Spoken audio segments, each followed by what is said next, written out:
अस्सलाम वालेकुम दोस्तों, उम्मीद करता हूँ कि आप सब खैरियत से होंगे। मेरी अल्लाह ताला से दुआ है कि अल्लाह ताला हम सब पर अपना फजल करम फरमाए, आमीन। आज की वीडियो शुरू करने से पहले एक छोटा सा रिव्यू जो है वो ताजर दोस्त स्कीम पर देख कर लेते हैं कि वह हुकूमत पाकिस्तान की जानब से ताजर दोस्त स्कीम जो है वो 1 अप्रैल से 6 बड़े शहरों में जो है शुरू की गई, जिसमें इस्लामाबाद, रावलपिंडी, कराची, कोयटा, लाहौर और पेशावर शामिल है। इसकी जो है रजिस्ट्रेशन जो है वो 1 अप्रैल से जो है शुरू है और रजिस्ट्रेशन की आखिरी तारीख जो है वो 30 अप्रैल 2024 है। जबकि इस स्कीम के तहत जो है वो टैक्स की रिकवरी जो है वो 1 जुलाई से स्टार्ट की जाएगी और इसमें जो है वो मंथली जो है वो एडवांस इनकम टैक्स पे किया जाएगा। जो नए दोस्त हैं उनसे जो है वो उसी स्कीम के तहत ही ये टैक्स लिया जाएगा और पुराने के लिए जो है वो आगे जाके आपको बताता हूँ कि क्या तरीका कार है। इसमें मुख्तलिफ जो है उनको रायत भी दी गई है, जिसमें 25% की भी रायत है और 50% की भी है। और जो है इसके लिए उनको आसानी ने टैक्स पेयर के लिए आसानी बनाई गई है कि इसको टैक्स आसान ऐप के साथ जो है ना मुंसलिक किया गया है। मोबाइल ऐप है वो, उसके साथ मुंसलिक किया गया। तो ये तो एक छोटा सा रिव्यू था, लेकिन इसी स्कीम के हवाले से, क्योंकि ये एक नई स्कीम जो है स्टार्ट हुई और इसके हवाले से ताजर दोस्त भी कुछ परेशान थे कि कौन इसमें फॉल करता है, कौन नहीं करता, या जो पहले से रजिस्टर्ड है वो क्या करे। इस तरह मुख्तलिफ जो है ना शको शुबात और प्लस सवालात जो हैं वो इकट्ठे हो गए। तो इसी तरह फिर जो है FBR की जानिब से इन सवालों के जो है ना वो जवाब जो है वो जारी किए गए और जिसमें ये वाज़ह कर दिया गया कि ये स्कीम किसके लिए है, किसके लिए नहीं है और इसको कौन कौन और कैसे कैसे मेंटेन करेगा।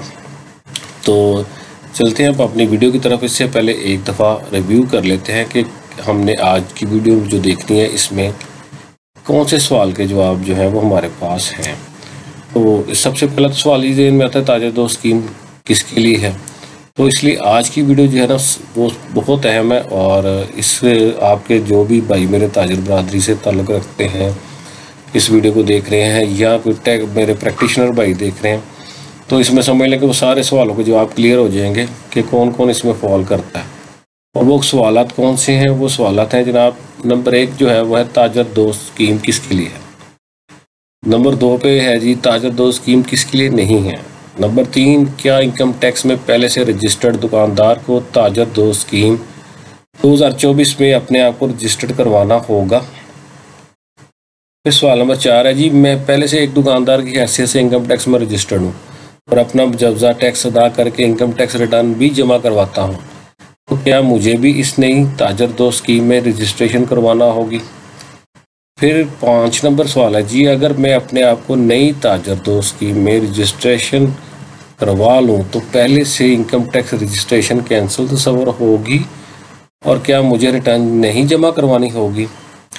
इसी तरह सवाल नंबर 6 है, क्या इनकम टैक्स और ताजर दोस्त स्कीम जो है 2024 के तहत एक दुकानदार को अलग-अलग इनकम टैक्स और एडवांस टैक्स देना होगा, यानी बैक वक्त दोनों टैक्स 2024-25 में देना होंगे।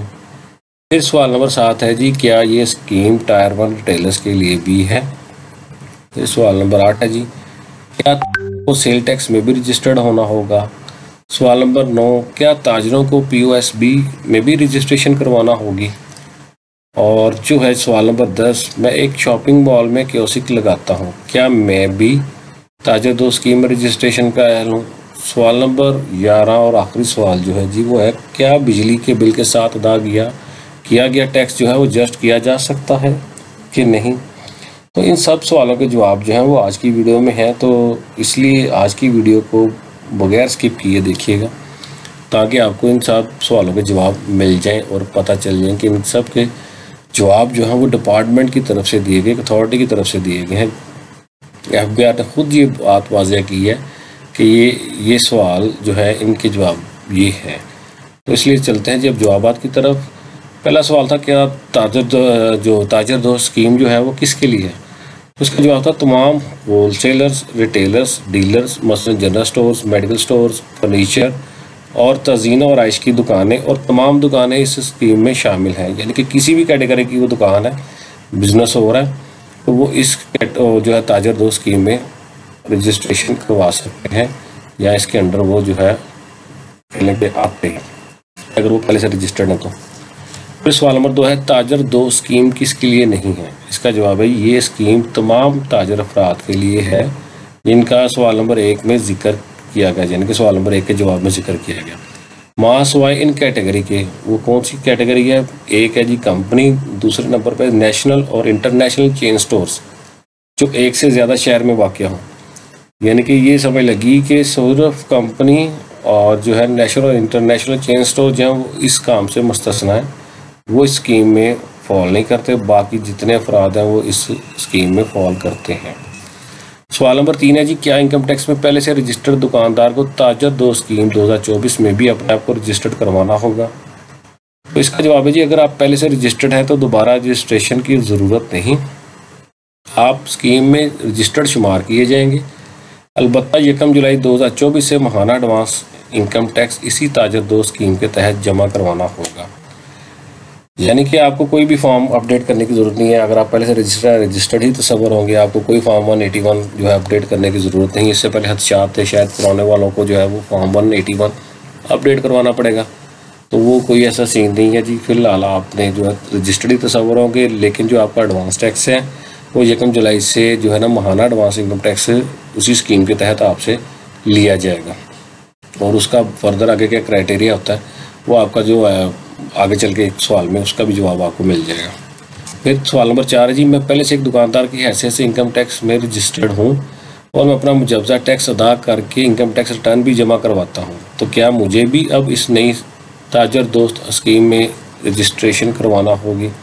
इसका जवाब ये अगर आप पहले से रजिस्टर्ड और अपना टैक्स रिटर्न भी जमा करवाते हैं तो दोबारा रजिस्ट्रेशन की ज़रूरत नहीं, आप स्कीम में रजिस्टर्ड शुमार किए जाएंगे। अलबत्ता 1 जुलाई 2024 से माहाना एडवांस इनकम टैक्स इसी ताजर 2 स्कीम के तहत जमा करवाएंगे। यानी कि सवाल नंबर 3 और 4 का जवाब एक जैसा ही है। सवाल नंबर 5 अगर मैं अपने आप को नई ताजर 2 स्कीम में रजिस्ट्रेशन करवा लूँ तो पहले से इनकम टैक्स रजिस्ट्रेशन कैंसिल तस्वर होगी और मुझे रिटर्न जमा नहीं करवाना होगी? तो इसका जवाब है जी नहीं, ऐसा नहीं है। आपकी पहली रजिस्ट्रेशन जो है ख़त्म नहीं होगी, ना ही ये कभी होती है। अलबत्ता सिर्फ बिज़नेस नेम वगैरह जो है वो ऐड होता है या कैटेगरी आपकी जो है उस बिज़नेस की नेम की चेंज हो जाती है।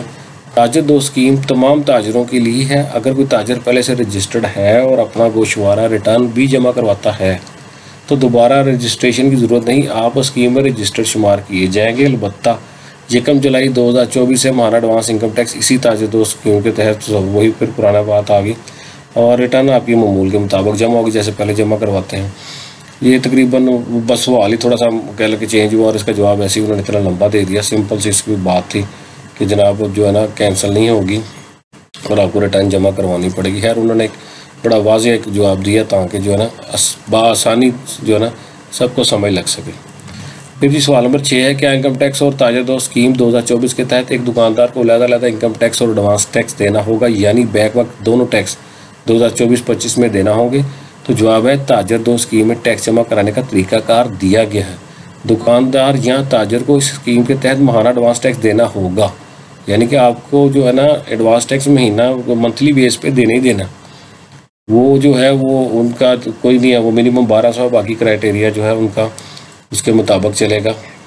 बिज़नेस कैटेगरी के मुताबिक जो है वो लायबिलिटी आपकी ज़्यादा भी बन सकती है। फिर जो ताजर समाही एडवांस इनकम टैक्स देते हैं, जैसे कि मैंने आपसे पहले कहा था, जिनको ऑलरेडी रजिस्टर्ड है और वो अपना एडवांस टैक्स पे करते हैं क्वार्टरली, वो जो है उनके लिए तरीकाकार है, वो तरीकाकार ये है, हालांकि वो मंथली भी जमा करवाएंगे। जो ताजर समाही एडवांस इनकम टैक्स देने के पाबंद हैं वो अपना समाही इनकम टैक्स जमा करवाते वक्त ताजर 2 स्कीम में दिया गया टैक्स एडजस्ट करवा सकते हैं, यानी कि मंथली बेस पे वो जमा करवाएंगे। जब वो क्वार्टरली पे करने लगेंगे तो वो एडजस्टेबल होगा। बात समझ लगी इंशाल्लाह। और यानी कि है तो सिंपल सा ही कि 3 माह के बाद उन्होंने जो जमा करवाना है वो हर महीने समझ ले किस्त जमा करवा रहे हैं, तो जब वो तीसरे महीने की लायबिलिटी फ़र्ज की उनकी ज़्यादा बनती है और वो 3 महीने का उनका जो है ना उसमें से एडजस्ट हो जाएगा। जैसे फ़र्ज किया उसमें टैक्स बनता है 4000 मिसाल के तौर पर 3 माह बाद जो क्वार्टर लिया, तो अब उन्होंने 1-2 महीने पहले जो जमा करवाया तीसरा क्वार्टर तो उसके साथ ही मिल गया। 2 महीनों ने 2400 जमा करवा दिया, पीछे बचा 1800, तो 1800 का वो चलान तीसरे महीने पे करके दोनों कैटेगरीज के मुताबिक ही वो पे करेंगे। इसके बाद अब चलते हैं जी आगे सवाल नंबर जो है 7 की तरफ। क्या ये स्कीम टायर 1 रिटेलर्स के लिए भी है? तो इसका जवाब है जी हाँ, ये स्कीम तमाम रिटेलर्स पर लागू है, चाहे वो टायर 1 है, चाहे वो तो आम बिजनेस कर रहा है, कोई भी टायर 1 से हट के भी कर रहा है, लोअर कैटेगरी में भी है, तो या वो टायर 1 से कह लेंगे उस कैटेगरी में रजिस्टर्ड है या नहीं है, तब भी वो देगा। टायर 1 के रिटेलर भी है तब भी वो देगा, ये सभी के लिए है। तो सवाल नंबर 8 है जी, क्या ताजरों को सेल टैक्स में भी रजिस्टर्ड होना होगा? तो इसका जवाब है ताजर दो स्कीम इनकम टैक्स रजिस्ट्रेशन से मुतल्लिक है।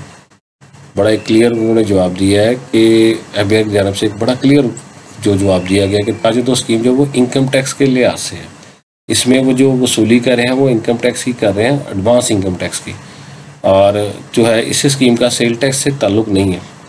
लेकिन वो ताजर जो सेल टैक्स में रजिस्टर्ड होना जिनका ज़रूरी है और इन्हें सेल टैक्स में भी रजिस्टर्ड होना चाहिए, तो उनके लिए ज़रूरी है कि वो रजिस्टर्ड हों, लेकिन इस स्कीम की वजह से वो रजिस्टर्ड हों ऐसा कोई लिंक नहीं है। बस उनकी एक सेल टैक्स अलहदा लायबिलिटी है और इनकम टैक्स जो है वो अलहदा लायबिलिटी है। तो इसलिए वो अगर उनका कैटेगरी के मुताबिक, उनके बिज़नेस के मुताबिक उनको सेल टैक्स रजिस्ट्रेशन होनी चाहिए, तो उनको चाहिए कि वो करवाएं। सवाल नंबर 9 जो है वो, क्या ताजरों को POS में भी रजिस्ट्रेशन करवाना होगी?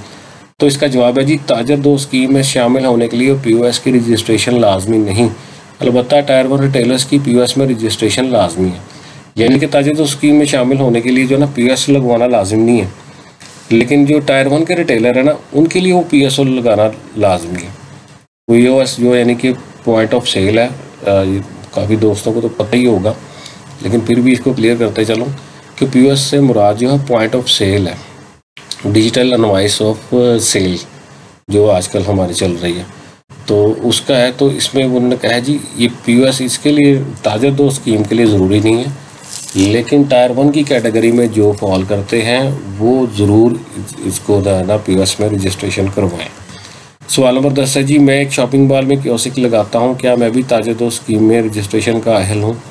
तो इसका जवाब है जी हाँ, ये स्कीम तमाम दुकानदारों के लिए है बाशमूल कियोस्क की, यानी कि कियोस्क बेशक जो लगा रहे हैं वो भी इसमें फॉल करते हैं, वो भी अपने आप को स्कीम के तहत रजिस्टर्ड करवा सकते हैं, और जो रजिस्टर्ड है उनके साथ भी ऐसे ट्रेड होगा जैसा कि दूसरे ताजरों के साथ होगा।